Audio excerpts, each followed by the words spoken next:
Hi, welcome to today's short hair blow dry style. My name is Melissa and I'll be showing you today. We've already shampooed, dried, and put a little bit of a spray gel in her hair, and that's how we're going to start it. I always recommend that you start with it pretty dry. It's best if you let it air dry as much as you can, but if you can't, then you go back with a warm dryer and kind of get it. I would say I start at about 80% dry. If I have to go over it more than 3 to 4 times, then I know that it's still too wet. Going over it 5 to 10 times makes you never want to do it again. So it doesn't make it any better. So I encourage you, get it dried first most of the way. Whether you are styling your natural hair or a hair alternative, the rules are pretty much the same. The one thing is, hair alternative people, if you are drying on your head, I recommend that you get a foam head or a mannequin, because it's a lot easier to dry here in front of you than it is to dry up on top of here. All my clients wish sometimes they could take their head off and dry it, and you actually can dry it the way that they want to, so take advantage of it.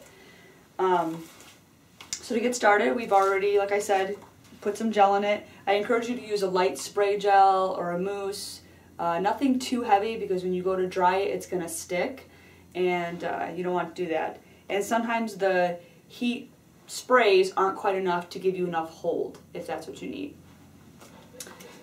Second thing is, I'm going to start by parting the hair off to make our sections, to make my section. I encourage everybody to go out and get some clips. It makes it a lot faster and easier to style, and it will look like it does when you leave the salon if you do the partings. My partings are usually about, my bottom one's usually a little bit bigger, but as I go up the head, they're about a ½ an inch wide. If you have thicker hair, you're going to need smaller sections. If you have finer hair, you go with a larger section. The brush that I'm going to use is just a metal brush with short bristles. The big key is you want a big center and short bristles. The small center brushes with the large bristles are the ones that get your hair all tangled up in them. You don't want to use that. Another thing that people always ask me is what heat setting I'm using. I'm using hot, and I'm using the fastest setting, but I've been doing hair for 19 years. If you are new to this, I recommend that you go on a lower heat setting. You can use the higher volume of air blowing, but a lower heat setting to get started. Especially hair alternative people, you don't want to burn the base of your piece. And if you're new at this, you're slow. So as you get faster, you could actually bump the heat up a little bit if you want. Another thing that people always ask is if they should use a nozzle. If you are styling a hair alternative wig, I encourage you to use a nozzle. You're going to actually dry it like this. I'm going to do it backwards so that you guys can see what I'm doing.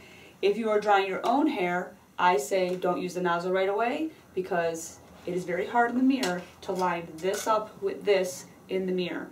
Everything's backwards. So in the beginning, I recommend that you start without the nozzle, and as you get better at it, then you could incorporate the nozzle back in. It will make it go faster because it's putting all that hair in one direction. Okay, so I'm ready to get started.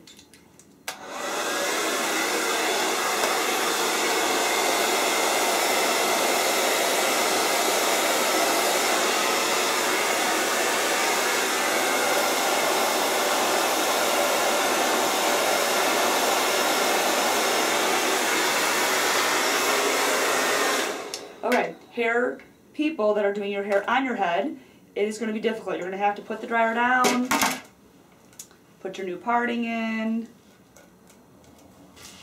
and then I encourage you to just put your brush in, then pick up your dryer. It's a lot of moves, but as you get quicker at it, you'll be fast.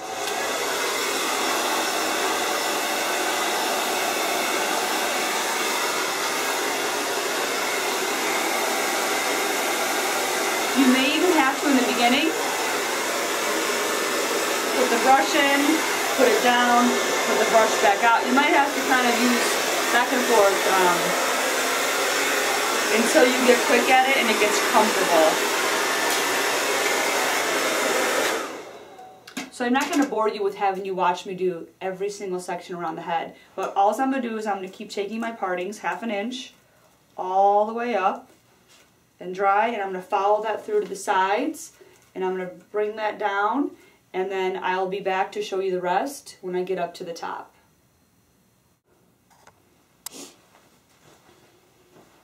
Okay, well I've just finished going all the way around the head, just taking small sections. You know, another thing too, that's one thing people always comment at work when I'm doing their hair, is that I take smaller sections than them. So I would say my sections are about a 1/2 inch wide, you know, give or take. Depending on the thickness of your hair, you have to either go a little bit thinner or a little bit thicker. And I'm using this brush, measures about 1 3/4 inch wide without the bristles. With the bristles, it's about 2 inches. You know, everybody always talks about that they are worried about getting a round brush stuck in their hair. You want to get a round brush with small little bristles on it, because the little bristles don't allow the hair to get tangled all around. It gets tangled when you have a tiny little brush and long bristles. That's when the hair gets stuck in them. And another thing too that I didn't talk about, hair alternative people, make sure that when you're doing this, if you're slow in the beginning, you want to use a very low heat temperature. You could use a higher one when you get quicker at it, because you don't want to melt the base. Since it's not on your head, you're not feeling the heat at the base, so just always make sure, you know, feel that hair sometimes and see what that temperature is to see if you need to cool it down, because you don't want to burn the hair. Another little trick when you get into this area, if you want to get a little bit of lift here, you want to hold this hair up, heat it up at the base a little bit, and then let it cool off, and then you're going to get a little bit more lift. So you get a little bit more fullness in there. It's going to help if you get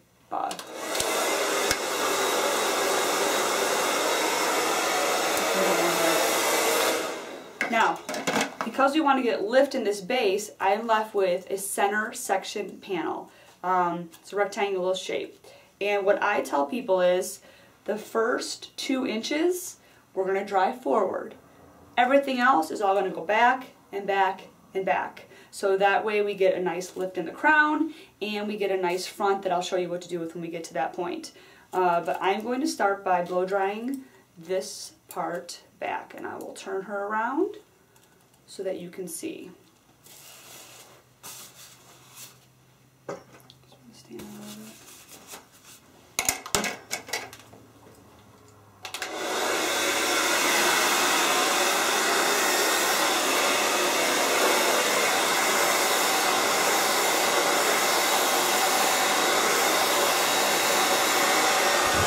Want a little bit of lift, and then roll that up underneath, let it cool, and then let it come down.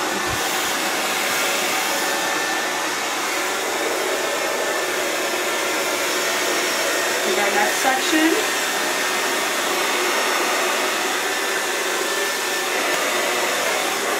and go back.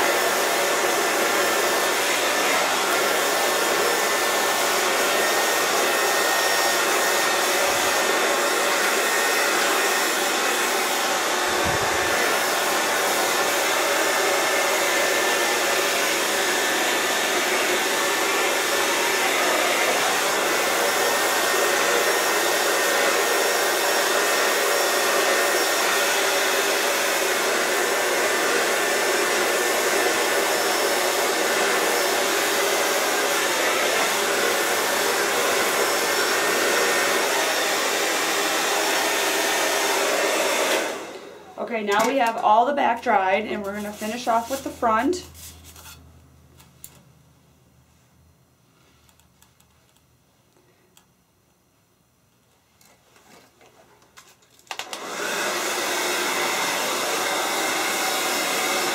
If you have really curly hair and you're trying to dry straight, I always recommend that you kind of just hold the brush on there, and this is for all over your head. You go down and you don't really round it a lot. The more you round it, when you have naturally curly hair, it just wants to round. So if you don't have naturally curly hair, you could give it a little bit of bend, but if you do, then you just want to kind of go straight out with it, and then it's going to just lay flatter and straighter. That's how you're getting that really tight curl at the ends.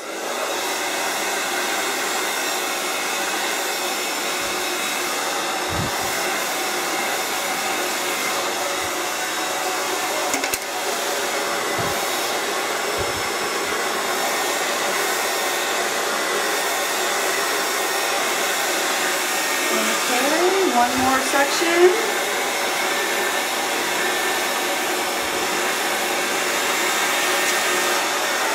And once you have your side, you have it dried, then I want to take the blow dryer and just blow it over.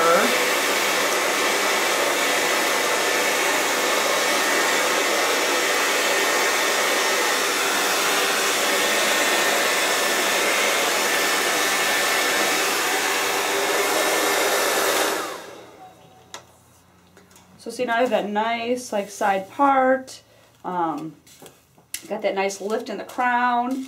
And then if you want to, you could add a little bit of wax to it. That's going to give it a little bit more, you know, polished look.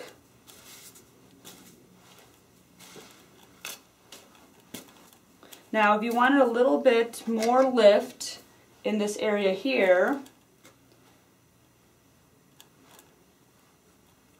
old-fashioned backcombing. So what you want to do is grab the hair. You know, hair alternative people, a lot of times you have lift in there, so you might not need to do this. And you want to be careful. You don't want to do this all the time if you are, because again, the hair is not replacing itself. So you want to be careful and be gentle on it. For everybody else, you want to grab the hair, and I like to find a fine tooth comb and start about mid shaft up, and we're going to go all the way down to the bottom. And then lift it up and go all the way down to the bottom. Because if you do that and lift out, you're going to get lift at the base, but not that big tangly mess. And if you need more lift, you kind of want to go around to the whole crown area. So like I would go behind it, and I would do some more. And then here, if you wanted some more lift on the sides, don't just do this top one, you want to do this little bottom section also. Because that's how you're going to get that lift to stay in. And this way, if it's messy on top, you could comb over it, and it will not take out the combing underneath. Well, I hope this helps you with our little short-haired blow-dry style.